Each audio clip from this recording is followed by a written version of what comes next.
c'est pas du tout un robot, François-Olivier Gisbert. Bonjour. Bonjour. Bonjour, Yoann Gillet. Bonjour, Laurence. Bonjour, Yoann. Bonjour, Laurence. Bonjour, France. Bonjour aux auditeurs. Allez, alors, messieurs, avec vous, je voulais déjà avoir votre regard sur cette mise en scène hier de l'accueil de Trump sur la base militaire américaine d'Alaska, le tapis rouge, les 4 avions de chasse américains, les applaudissements de Trump à l'arrivée de Poutine plutôt souriant, la fameuse poignée de main, Poutine invité dans la voiture blindée du président américain, ce qui n'est pas forcément très protocolaire. Comment, je ne sais pas si vous avez regardé ces images hier, mais comment vous analysez cette mise en scène déjà, François-Olivier Gisbert ? Écoutez, j'entends partout que c'est un échec. Moi, l'expérience m'a appris qu'il faut peut-être attendre un peu avant de dire que c'est un échec. Simplement, je pense que Trump s'est très mal débrouillé. Vous savez, il a écrit un livre avant d'être président qui s'appelle L'art du deal, l'art de la négociation en français. Mais enfin, c'est sous-titré L'art du deal parce que c'est plutôt ça. Et il a une façon de négocier qui a pu donner des résultats ces dernières années. Il avance, il recule, il avance, il recule. Enfin, ça, on l'a vu avec les droits de douane. Oui. Là, simplement, je pense que la négociation a très mal démarré parce que dès le départ, il a semblé donner raison à Poutine qui arrivait en position de force pour la négociation.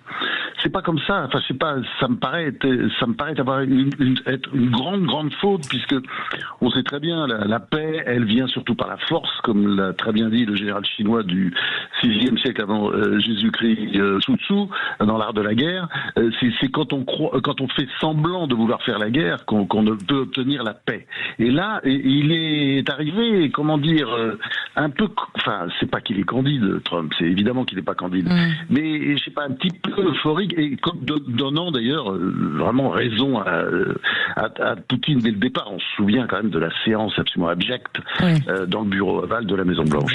Donc moi, j'ose pas dire que c'est un échec parce que je pense qu'il faut attendre un peu, mais ça me paraît pas forcément bien parti dans la mesure où il est très clair que la Russie réclame les 4 régions partiellement occupées, elles ne sont pas complètement occupées en plus, de Donetsk, Lugansk, Zaporizhzhia, Kherson, et puis évidemment la Russie veut garder la Crimée. Ouais.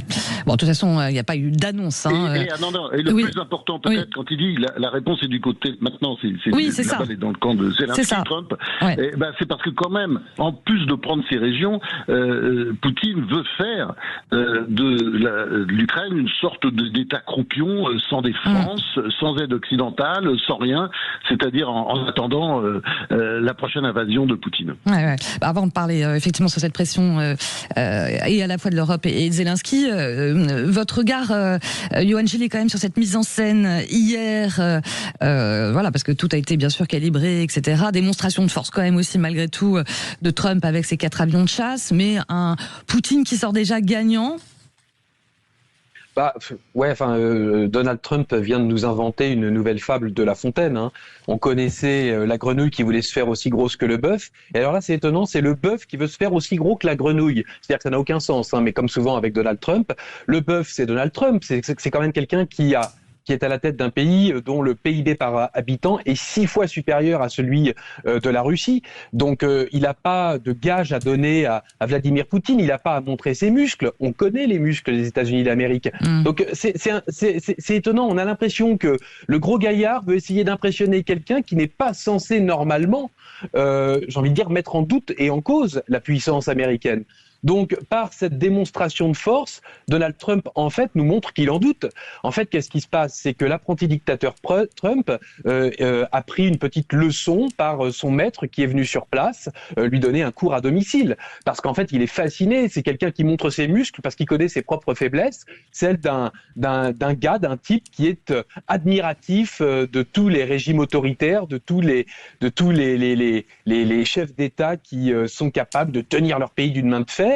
Oui, d'ailleurs, Yoann, pardon, je vous interromps, Yoann, pas anodin aussi. Au départ, il était prévu un tête-à-tête, et finalement, chacun s'est retrouvé avec ses 3 conseillers. Beaucoup disent, Trump redoute peut-être la capacité de Poutine à manipuler psychologiquement ses interlocuteurs aussi, non ? Ou plutôt ses conseillers, c'est plutôt ses conseillers qui redoutent que Donald Trump se laisse effectivement avoir. Et on a vu qui était le patron, Le patron, il est très clair, c'est pas celui qui change de ligne et d'avis toutes les 2 minutes. Franz vient d'en dire un mot. Je veux dire, quand Trump appelait Poutine au téléphone, après il disait que c'était Zelensky le méchant, on dirait les gamins à la cour de récré. Quand ensuite il avait Zelensky, il disait que c'était Trump qui était devenu fou. Après avoir dit que Poutine était devenu fou.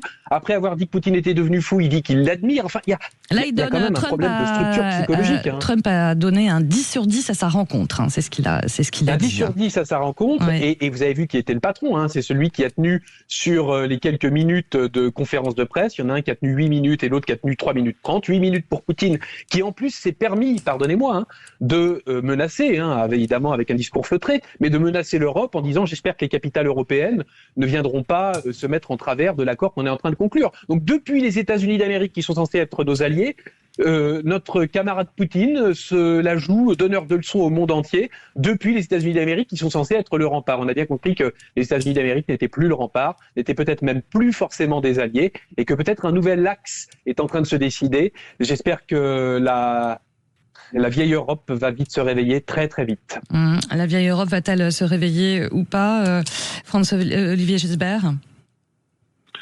Là, Johan a mis le point sur quelque chose de très important, c'est-à-dire que, contrairement à lui il dit voilà, et l'Europe, il faut qu'elle se réveille, elle va se réveiller. Le problème est qu'elle ne s'est toujours pas réveillée depuis l'invasion de l'Ukraine en 2022. Moi, je faisais partie des optimistes, comme souvent, qui croyaient que ça créait un mouvement en Europe. Oui, ça a créé un peu un mouvement d'ailleurs du côté allemand. Vous vous souvenez avec le plan de réarmement absolument incroyable qu'avait fait le chancelier de l'époque, Scholz, et puis c'est poursuivi aujourd'hui d'ailleurs par Merz. Mais sur le fond, j'ai l'impression qu'il n'y a pas grand-chose qui a avancé, sinon quand même, et ça c'est plutôt d'ailleurs l'effet Trump plutôt que l'invasion russe de l'Ukraine, c'est l'effet Trump, c'est-à-dire le fait que l'Europe a travaillé un petit peu sur sa défense. Je dirais, la France a toujours été le bon élève, pour une fois, dans cette affaire, comme d'ailleurs la Grande-Bretagne. Mais enfin, l'Allemagne s'y est mis. Et puis bon, il y a encore des pays à la traîne.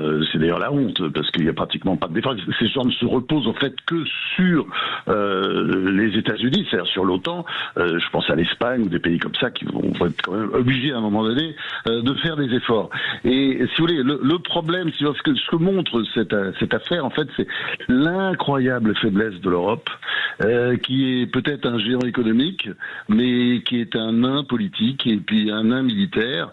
Et même si on voit bien qu'il y a quelque chose qui est peut-être en train de se faire à travers l'alliance qui se dessine entre l'Allemagne, la France et la Grande-Bretagne. Quelle leçon pour les Européens aussi, c'est de dire quoi la loi du plus fort, c'est plus fort que le droit international aussi, Johan Gillet?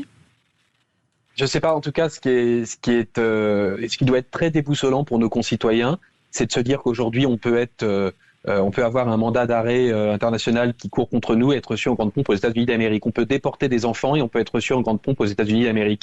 On peut envahir un territoire et être applaudi à 3 reprises par Donald Trump qui dit qu'il admire Vladimir Poutine. Ça doit faire vraiment très très drôle à tous nos concitoyens auxquels on rappelle en permanence la nécessité de respecter l'état de droit.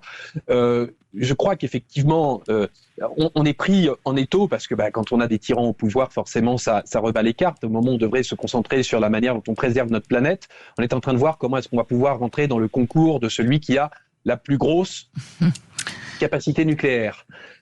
En l'occurrence, comme l'ont dit les commentateurs depuis toute la nuit sur les chaînes d'information en continu, à partir du moment où vous dépassez les 5000 ogives nucléaires, eh bien vous rentrez dans le club des puissants qui peuvent discuter. Non, moi ce qui va m'intéresser surtout, parce que là l'Europe elle a un gros travail à faire, il ne faut pas qu'elle lâche évidemment son éthique, celle qui fait sa grandeur, c'est-à-dire celle des droits de l'homme, de l'universalité des droits. Ça c'est quelque chose de très important, mais il va falloir qu'elle se donne les moyens, parce que les mots malheureusement ne peuvent pas suffire, il faut évidemment avoir les moyens. Ce qui m'intéresse, c'est de voir quelle est la nature de ce deal dont on ne sait absolument rien pour l'instant, et de voir aussi comment la Chine va regarder ça. Parce que n'oublions pas que la Chine est quand même en compétition avec les États-Unis d'Amérique et elle va voir quand même comment est-ce que Vladimir Poutine gère ses affaires. À un moment donné, ils mettront aussi la pression sur Poutine s'ils voient que leurs nouveaux partenaires économiques principaux, ce sont les Américains. Donc là, c'est en fait malheureusement la Chine qui va aussi jouer un peu le rôle d'arbitre dans cette affaire. Ouais. Franz-Olivier Gisbert, vous voulez réagir par rapport à la Chine? Vous êtes avec nous, Franz? Oui, je suis avec vous. Oui, par rapport à la Chine. Alors, Alors, oui, évidemment, de toute façon, cette affaire concerne absolument tout le monde, c'est clair. Et donc, effectivement, la Chine comme les autres. Mais moi, je veux revenir sur l'Europe, parce que ce sommet, de toute façon, un accord... de toute façon, attends, il y a quand même un point de départ à dire. Moi, je suis pour la paix, évidemment. Oui. Tout le monde est pour la paix. Évidemment. On souhaite la fin de cette guerre. Cette guerre, il faut quand même pas oublier, je pense qu'on ne le dit pas assez, parce que c'est vrai que les Français, avec les filles, ont surtout les yeux tournés vers d'autres conflits, mais cette guerre, c'est quand même 1000 personnes mortes et blessées dans chaque camp, du côté ukrainien comme du côté russe. Les Ukrainiens ont montré à cette occasion que c'était un pays, c'est-à-dire qu'il y avait un vrai patriotisme, et c'est un peuple qui s'est montré extrêmement courageux dans cette affaire. Et c'est vrai qu'aujourd'hui, je quitte évidemment la sphère de la Chine. Moi, ce qui me préoccupe plutôt, c'est l'Ukraine. C'est-à-dire que nous avons donné des bonnes paroles, nous allons continuer à distribuer de bonnes paroles, mais le problème, c'est que c'est un pays qui aujourd'hui va se sentir abandonné, et que nous faisons semblant de soutenir, mais que nous soutenons comme d'habitude d'une main molle, parce que l'Europe, elle a la main molle, c'est quand même ça le fond de l'affaire. Et je pense que là-dessus, il y a quand même un rendez-vous des Européens avec l'histoire, c'est-à-dire faut peut-être arrêter. Si vous voulez, on revient toujours à la même chose, c'est-à-dire si vous voulez la paix, c'est toujours le même slogan que reprenait Ronald Reagan, qui est soi-disant le père spirituel de Donald Trump, sinon rien à voir. C'était toujours la paix à travers la force, peace through strength. Et c'est ce slogan-là qui est totalement abandonné par Trump, ça c'est clair, puisque, comme on l'a dit, il a pris le parti de Poutine un peu contre Zelensky, et puis maintenant il faut faire avaler la pilule à Zelensky. C'est en ce moment aujourd'hui que Zelensky a besoin plus que jamais de l'Europe. Et on va voir s'il y a des gens courageux aujourd'hui en Europe. Et moi, là-dessus, franchement, j'ai des doutes. Oui, vous avez des doutes. Pour terminer, très rapidement, Johan. Le nouveau slogan de Trump, c'est très simple, c'est « Make Russia Great Again », c'est tout. C'est tout. Il l'avait quelque part promis, il joue justement la démonstration de force pour mieux installer Vladimir Poutine. Il fait semblant d'avoir les bras durs pour en fait remettre dans le concert des nations la Russie dont il a besoin pour aussi ses petites ambitions personnelles. C'est malheureux, c'est terrible, et Poutine est en train de réussir son pari au moment où son économie était en train de craquer. En tout cas, grand merci Johan Gillet, grand merci Franz-Olivier Gisbert, et à samedi prochain si vous le voulez bien.